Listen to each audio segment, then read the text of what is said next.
Assalamualaikum warahmatullahi wabarakatuh. Saya Dwi Aprilia Agustina dari PGMIG NIM 203190229. Nah, sekarang saya akan mempresentasikan tentang intelijensi. Nah, Alfred Binet, seorang tokoh utama perintis pengukuran intelijensi yang hidup antara tahun 1857 sampai 1911 bersama Theodore Simon mendefinisikan intelijensi sebagai kemampuan seseorang untuk berpikir secara abstrak. Dan Surya Subrata mendefinisikan intelijensi sebagai kapasitas yang bersifat umum dari individu untuk mengadakan penyesuaian terhadap situasi-situasi baru atau problem yang sedang dihadapi.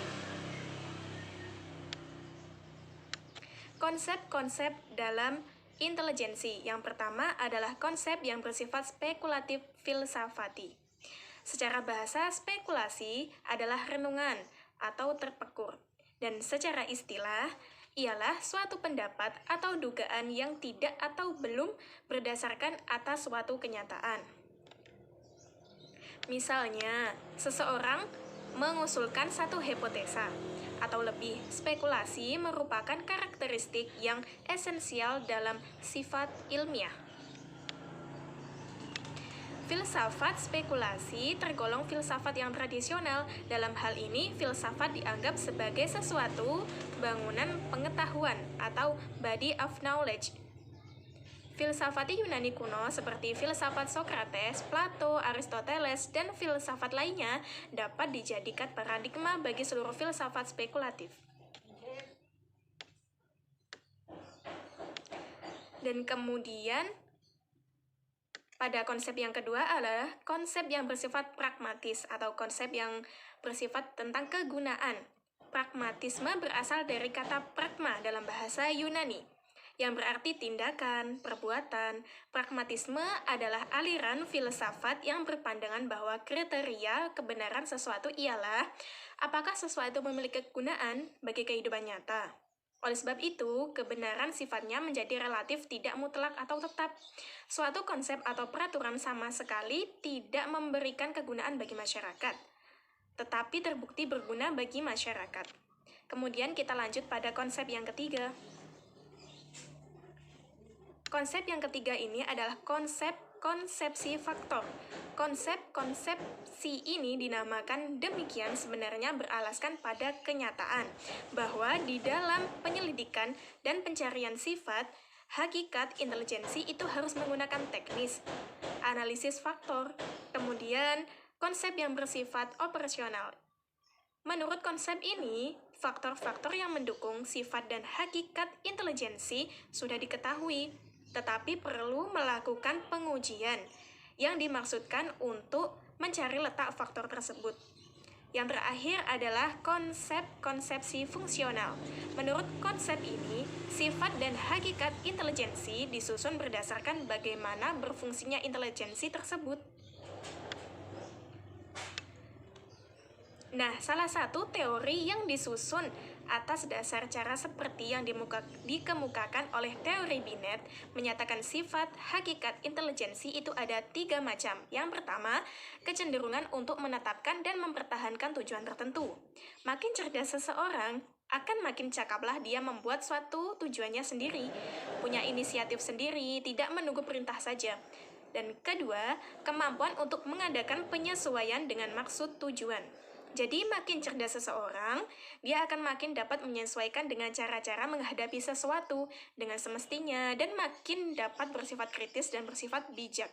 Kemudian yang ketiga atau yang terakhir adalah kemampuan otokritik, yaitu kemampuan mengkritik diri sendiri, kemampuan untuk belajar dari kesalahan yang ada, kesalahan yang telah dia perbuat, kemudian dia perbaiki lagi, seperti itu. Kita masuk pada poin C, yaitu pengukuran dalam intelijensi. Pengukuran intelijensi adalah prosedur pengukuran yang meminta peserta untuk menunjukkan penampilan yang maksimum. Sehingga pengukuran intelijensi dilakukan menggunakan tes yang dikenal dengan tes intelijensi. Tes intelijensi dapat dilakukan menjadi 2 macam, yaitu tes individual maupun tes dengan kelompok. Nah, termasuk dalam tes intelijensi yang individual adalah skala Stanford-Binet dan Wechsler. Tes kelompok diberikan kepada sejumlah siswa dengan jawaban yang tertulis. Intelijensi diramalkan berhubungan dengan prestasi, baik dalam kehidupan maupun di sekolah. Nah, oleh karenanya, prestasi yang hendak diramalkan oleh tes intelijensi dapat bersifat umum dan bersifat khusus.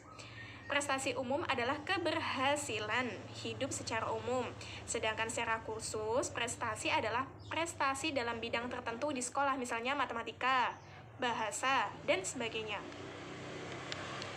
Nah, oleh karenanya, Winkel membagi tes intelijensi ini menjadi tes intelijensi umum dan juga tes intelijensi khusus.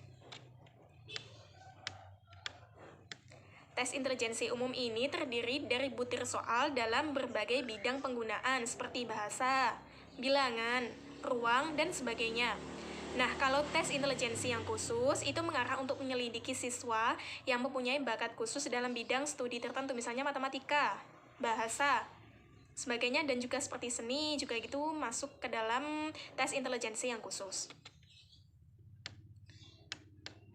Pada poin D, ada ciri-ciri perbuatan intelijensi. Intelijensi tidak dapat diamati secara langsung, melainkan harus disimpulkan dengan melakukan pengujian. Ciri-cirinya apa aja? Yang pertama adalah intelijensi yang berupa kemampuan mental, yang dilakukan oleh seseorang secara rasional atau secara akar pikiran. Dan yang kedua adalah intelijensi akan terlihat dari tindakan yang mengarah kepada penyesuaian diri terhadap lingkungan dan juga kemampuan untuk memecahkan masalah yang timbul daripada penyesuaian tersebut. Kemudian ciri-ciri yang ketiga adalah masalah yang dihadapi sedikit banyak berupa masalah baru bagi orang tersebut. Kemudian, ciri-ciri yang keempat adalah perbuatan yang mengandung aspek intelijensi, sifatnya mempunyai tujuan dengan mencari jalan keluar yang paling praktis. Nah, selanjutnya adalah cara pemecahan masalah haruslah dapat diterima oleh masyarakat. Jadi, pemecahan masalahnya itu harus bersifat dapat dipikirkan atau tidak bersifat tabu, seperti itu ya. Kemudian, menyingkirkan tanggapan dan ingatan yang tidak perlu. Yang kedelapan, melakukan pemecahan masalah secara cepat dan tepat. Yang kesembilan atau yang terakhir, menggunakan pemusatan perhatian dan menghindari perasaan yang mengganggu pemecahan masalah tersebut. Pada poin yang E, hasil penyelidikan intelijensi. Nah, dari hasil penyelidikan intelijensi yang dilakukan oleh para ahli psikologi didapat beberapa kesimpulan yang sangat penting bagi pendidikan dan pengajaran. Yang pertama, mungkin ada benarnya pendapat yang mengatakan intelijensi itu berasal dari hereditas atau keturunan.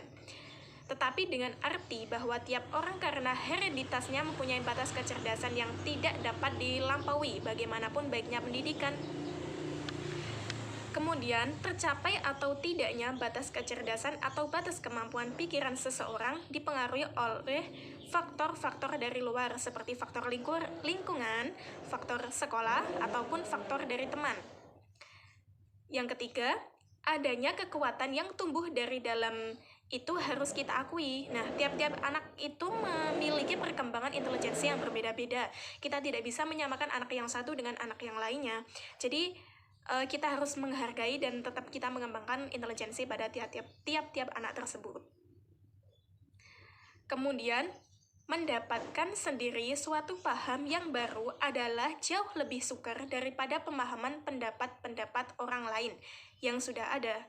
Dengan kata lain, pada umumnya manusia lebih banyak dan lebih mudah menggunakan intelijensi eksekutif atau kemampuan mengikuti pikiran orang lain daripada intelijensi yang kreatif atau intelijensi yang inventifnya. Nah, intelijensi ini sebenarnya harus kita kembangkan dan harus kita asah ya teman-teman untuk kemampuan diri agar tetap terasah dan kita memiliki pengetahuan yang luas. Nah, sekian dari saya, kurang dan lebihnya saya mohon maaf. Wabillahi taufik wal hidayah. Wassalamualaikum warahmatullahi wabarakatuh.